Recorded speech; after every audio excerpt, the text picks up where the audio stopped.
Part 2. "Which way did they go, Peeves?" Filch was saying. "Quick, tell me." "Say please." "Don't mess me about, Peeves. Now, where did they go?" "I shan't say nothing if you don't say please," said Peeves in his annoying sing-song voice. "All right, please." "Nothing. Told you I wouldn't say nothing if you didn't say please. And they heard the sound of Peeves whooshing away and Filch cursing in rage. "He thinks this door is locked," Harry whispered. "I think we'll be okay. Get off, Neville." For Neville had been tugging on the sleeve of Harry's dressing gown for the last minute. "What?" Harry turned around and saw quite clearly what. For a moment he was sure he'd walked into a nightmare. This was too much on top of everything that had happened so far. They weren't in a room, as he had supposed. They were in a corridor. The forbidden corridor on the 3rd floor. And now they knew why it was forbidden. They were looking straight into the eyes of a monstrous dog. A dog which filled the whole space between ceiling and floor. It had 3 heads, 3 pairs of rolling, mad eyes, 3 noses twitching and quivering in their direction, 3 drooling mouths, saliva hanging in slippery ropes from yellowish fangs. It was standing quite still, all 6 eyes staring at them, and Harry knew that the only reason they weren't already dead was that their sudden appearance had taken it by surprise. But it was quickly getting over that. There was no mistaking what those thunderous growls meant. Harry groped for the doorknob. Between Filch and death, he'd take Filch. They fell backwards.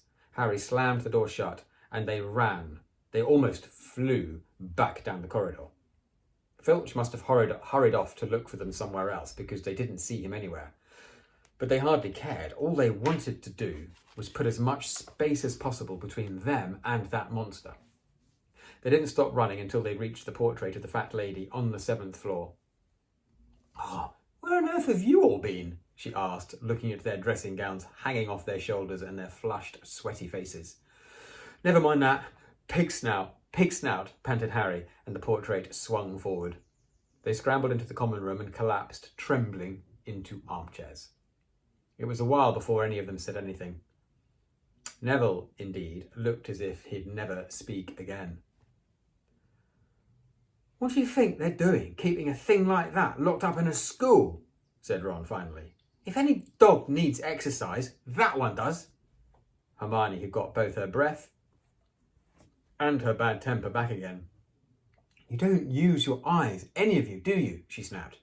"Didn't you see what it was standing on?" The floor?" Harry suggested. "I wasn't looking at its feet. I was too busy with its heads." No, not the floor. It was standing on a trap door.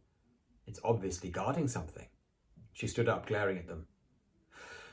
"Well, I hope you're pleased with yourselves. We could all have been killed, or worse, expelled. Now, if you don't mind, I'm going to bed."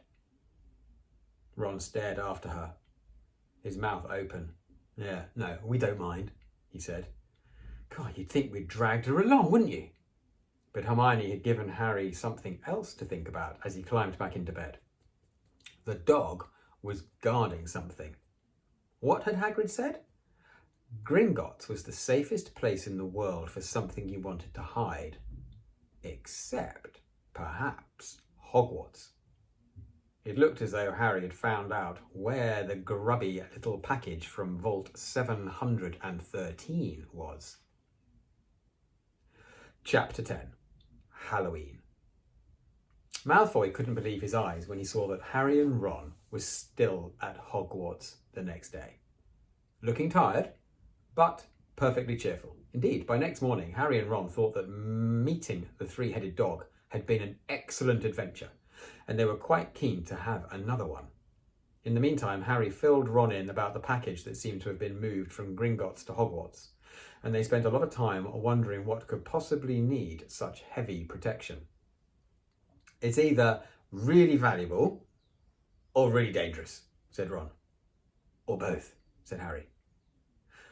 But all they knew for sure, But as all they knew for sure about the mysterious object was that it was about 2 inches long, they didn't have much chance of guessing what it was without further clues.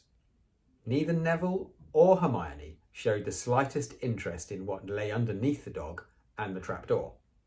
All Neville cared about was never going near the dog again. Hermione was now refusing to speak to Harry and Ron, but she was such a bossy know-it-all that they saw this as an added bonus. All they really wanted now was a way of getting back at Malfoy, and to their great delight, just such a thing arrived with the post about a week later. As the owls flooded into the Great Hall as usual, everyone's attention was caught at once by a long thin package carried by 6 large screech owls.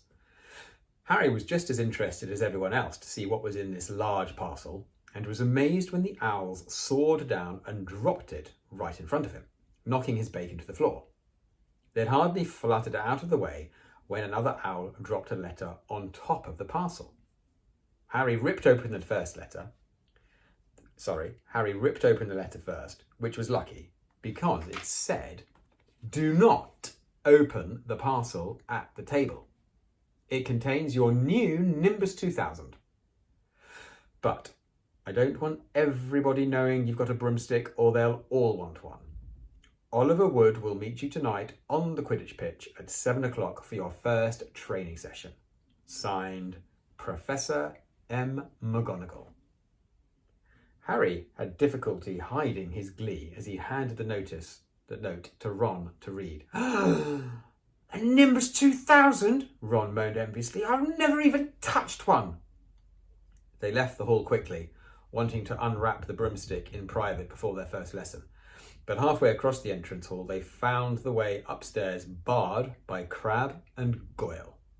Malfoy seized the package from Harry and felt it. "That's a broomstick," he said, throwing it back to Harry with a mixture of jealousy and spite on his face. "Yeah, you'll be for it this time, Potter. First years aren't allowed them."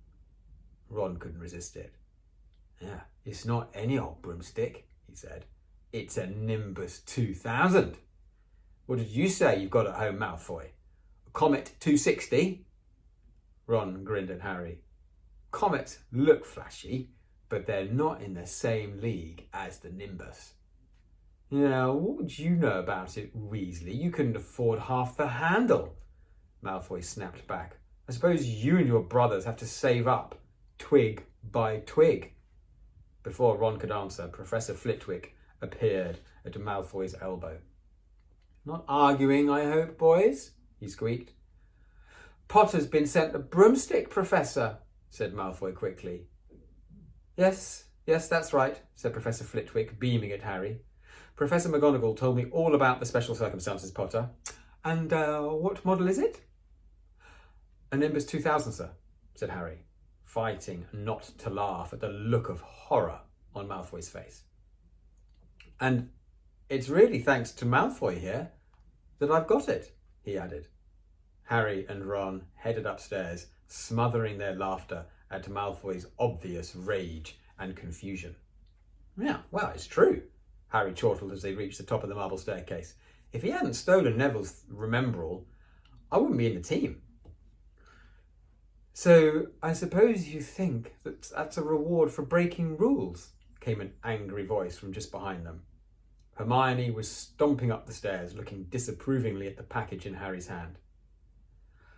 "I thought you weren't speaking to us," said Harry. "Yes, don't stop now," said Ron. "It's doing us so much good." Hermione marched away with her nose in the air. Harry had a lot of trouble keeping his mind on his lessons that day. It kept wandering up to the dormitory where his new broomstick was lying under his bed, or straying off to the Quidditch pitch where he'd be learning to play that night. He bolted his dinner that evening without noticing what he was eating, and then rushed upstairs with Ron to unwrap the Nimbus 2000 at last.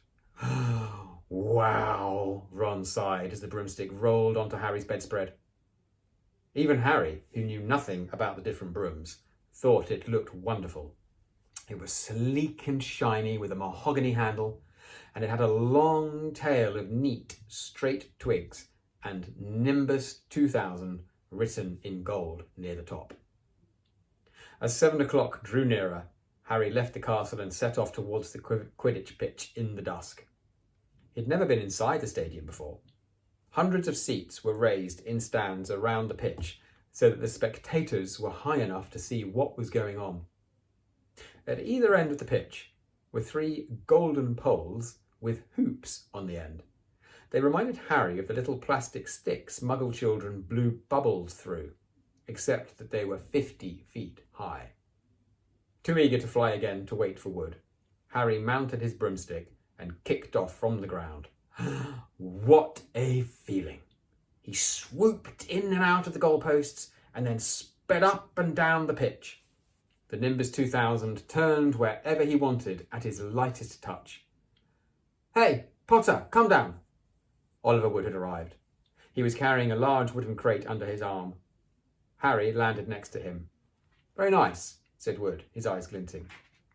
"I see what McGonagall meant. You really are a natural. I'm just going to teach you the rules this evening, and then you'll be joining team practice 3 times a week." He opened the crate. Inside were 4 different sized balls. "Right," said Wood. "Now, Quidditch is easy enough to understand, even if it's not too easy to play. There are 7 players on each side. 3 of them are called chasers." "Right, 3 chasers," Harry repeated as Wood took out a bright red ball about the size of a football. "Right, this ball's called the quaffle," said Wood. "The chasers throw the quaffle to each other and try and get it through one of the hoops to score a goal. 10 points every time the quaffle goes through one of the hoops. You follow?" "Right, the chasers throw the quaffle and put it through the hoops to score," Harry recited. "So it's sort of like basketball on broomsticks with 6 hoops, isn't it?" "What's basketball?" said Wood curiously. Never mind," said Harry quickly. "Right, now there's another player on each side who's called the keeper. I'm the keeper for Gryffindor. I have to fly around our hoops and stop the other teams from scoring." "Right, so 3 chasers, 1 keeper," said Harry, who was determined to remember it all. "And they play with the quaffle. Okay, I got that. So what are they for?" He pointed at 3 balls left inside the box. "I'll show you now," said Wood. "Right, take this." He handed Harry a small club, a bit like a rounder's bat. "I'm going to show you what the bludgers do," Wood said. "These 2 are the bludgers." He showed Harry 2 identical balls, jet black and slightly smaller than the red quaffle. Harry noticed that they seemed to be straining to escape the straps holding them inside the box. "Right, stand back," Wood warned Harry. He bent down and freed one of the bludgers. At once, the black ball rose high in the air and then pelted straight at Harry's face.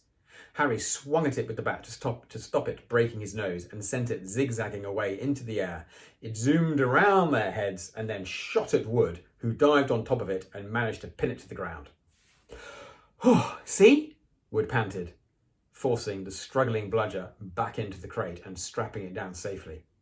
"The bludgers rocket around trying to knock players off their brooms. That's why you have 2 beaters on each team.